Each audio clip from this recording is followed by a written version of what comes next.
What's up guys? Before we get into the installation, I'd like to point out that we shot the clips for this video under the Backwoods brand. That was before we acquired Roambuilt and moved the Backwoods van products under the Roambuilt brand. But the installation is the exact same. The only difference is the actual logo cut into the steps.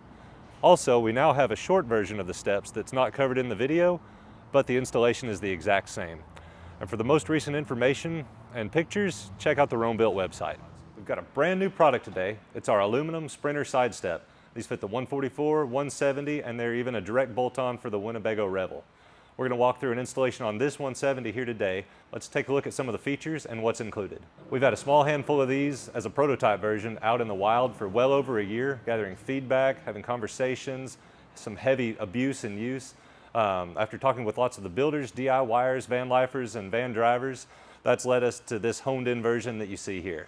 Let's look at some of the features. First and most importantly, these are aluminum. They're 5 gauge, so they're really sturdy while also being super lightweight. And of course, you won't have to worry about rust. As far as the shape and the features go, we have this kicker here on the front and back to act like a bit of a tree kicker, which adds deflection. And then we've boat-sided the sides so that they're tapered downwards as it goes towards the center of the vehicle. And that's going to provide a bit more deflection. It gives it a really sleek design, and if you encounter an obstacle, you'll glide over it instead of getting your mounts caught on it. The step itself is a boxed-in design, which is pet-friendly. Of course, we love our dogs, and I've heard a couple horror stories about a dog's leg falling between the step and the body of the van, so that can't happen with these. And of course, the same safety feature applies to little kids as well. We optimized the depth of the step to be comfortable even with a big work boot, while only sticking out past the tire with an average tire size just a couple inches. And then probably my favorite little feature, what made our ladders so popular is the grip that we added to the rungs. And when we've carried that over into these steps as well. So that helps a lot if you're in the mud or the ice and snow. But if you're barefoot at the beach, it's also really comfortable on bare feet. Now you can see that one of these is different than the other. This is our passenger side step. So this is your passenger front door step. This is your slider door step. And this little breaker goes right in the center between the two doors, and it extends past the entire slider door so you have full coverage.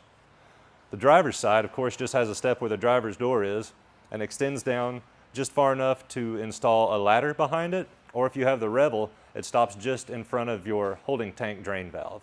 Just like all our hybrid products, we use steel where the strength matters most, which in this case is the body and pinch weld mount. If you have a Revel, you won't use this because you have something almost identical from the factory. For the Sprinter installs, we include the hardware and the rib nuts for those, and of course the rest of the hardware to attach them to the pinch weld. Sprinter installs, we use all the brackets and hardware you see here. Revels will only use these brackets and this hardware. So these are the brackets that connect the body mounts to the steps. And this is the hardware to connect it all together. Revels only. This little bitty screw here, this little bitty bolt and nut is to attach your furnace exhaust back to the steps. And then you get to keep your LED strip, and that's what this tape is for. You also get to keep your clearance lights on the ends of each step. Since we have the holes for the clearance lights for the Revel, we thought instead of just giving you a plastic plug, we'd actually include the LED clearance lights so you can choose to install these and wire them up yourself. If you don't want to do that, of course you can use the black plastic plugs that are also included. Let's get started. The first step of the installation is pre-assembly of the brackets into the steps. So you'll notice that there are 2 different types of brackets, and I'm going to refer to these as the long ones because they're long, kind of skinny. Then we have some that aren't as long but they're tall, and I'm going to call those the short brackets. And within those subtypes, you'll notice some are bent opposite directions. So the open C shape of this is facing one way, and then there's also a mirror opposite. The reason for this was for fitment on the Revel so that these can line up with the Revel OEM mounts. On a non-Revel, it doesn't really matter which you put where, although the long skinny ones are going to go under a section where the step is, and the short ones go under the tail of the step. But I'm going to show you how to assemble it like the Revel needs, and that's going to work just fine for any other van. Also, if you need to switch it around because you have some accessory or tank installed under your van, you've got the freedom to do that. But for the Revel style, starting at the front of the van on the driver's side, and we've got this flipped upside down, so this is the driver's step, this is the front. We've got a long bracket with the open C shape facing forward, a long bracket, open side forward, a short bracket forward, a short bracket backwards, finally a short bracket forwards. So these all face forward on the driver's side except for that 4th one. Again, since this is upside down, this is the passenger step, this is the front. We have a long bracket facing forward, long facing forward, long facing forward, long bracket facing backwards, and finally a short bracket facing backwards. Installation of these brackets is really easy. You just slide it into place. You'll note this is the top. There's really only one way it can go and actually line up. Drop this nice black stainless bolt in, give it a flat washer and a lock nut. Install all the rest of them the same way. We're going to snug these down, but not completely tighten them down, because I want just a little bit of adjustability in the bracket as we mock it up on the van.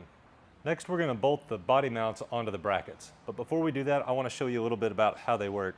So this design uses kind of a triangulation method so that the more weight you put on the bracket, the harder it pushes against the body and becomes even stronger. So these multiple hole locations in the back, you're going to pick a couple for your rib nuts. These two in the front are for the pinch weld, and the pinch weld is going to set right in this gap here. So you're going to hook it in place, and you can see that the way it's designed, the more I pull on it, the harder it clamps itself into place. Even with no hardware on it, it's incredibly strong.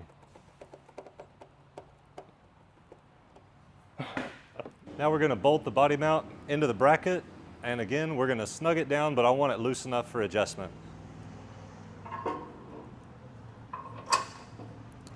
Again, we use a flat washer and a lock nut.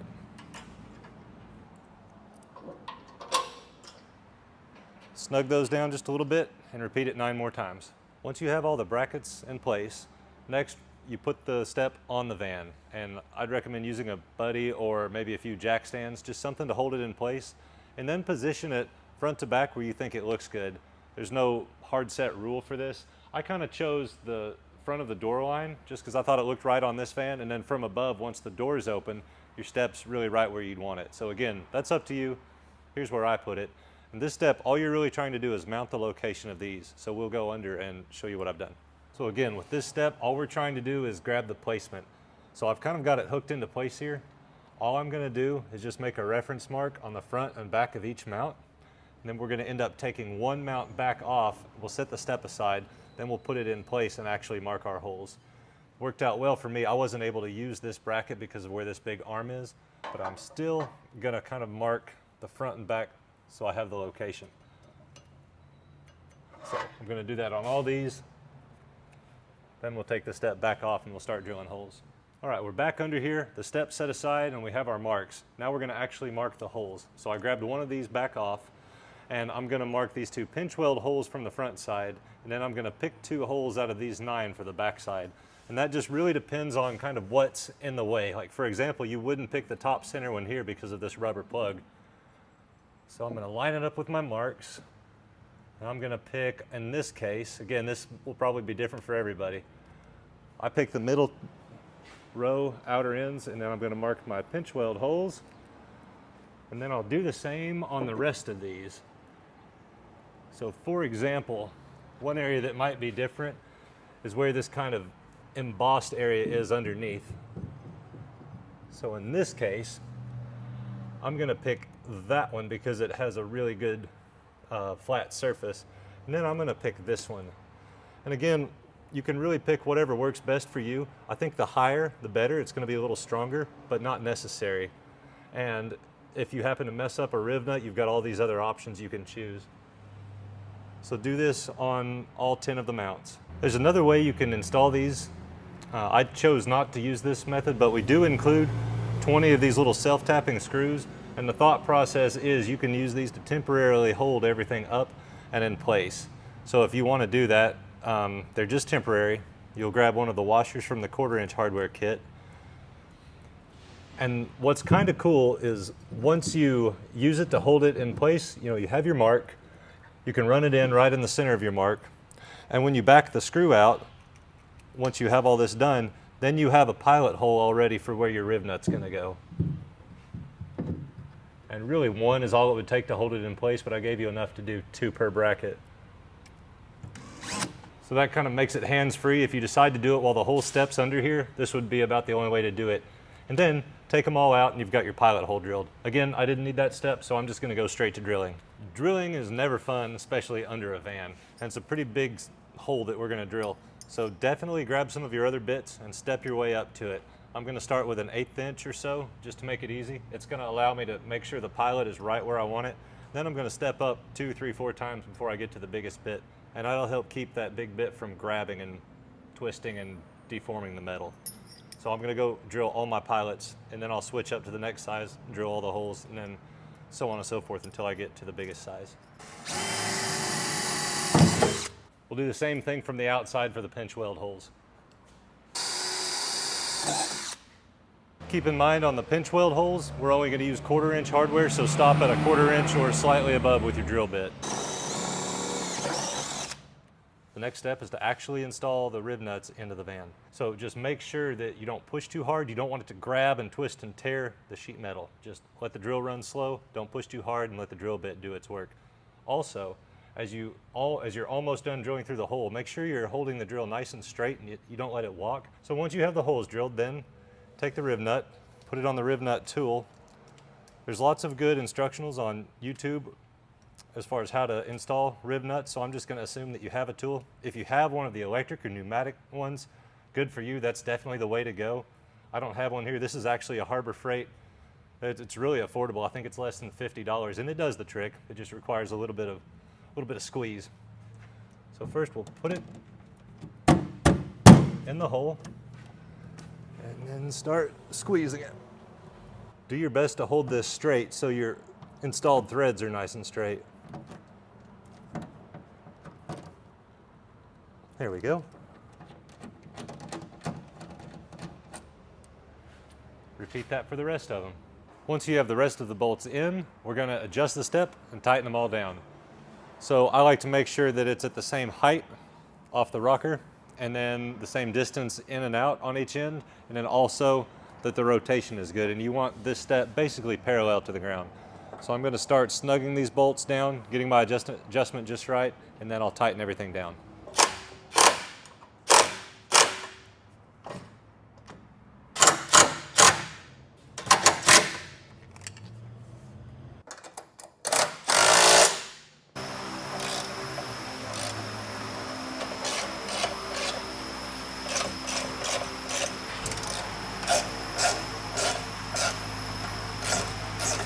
Once we tightened down the brackets to the mounts, then we went through and tightened the step to the brackets with these black button head bolts.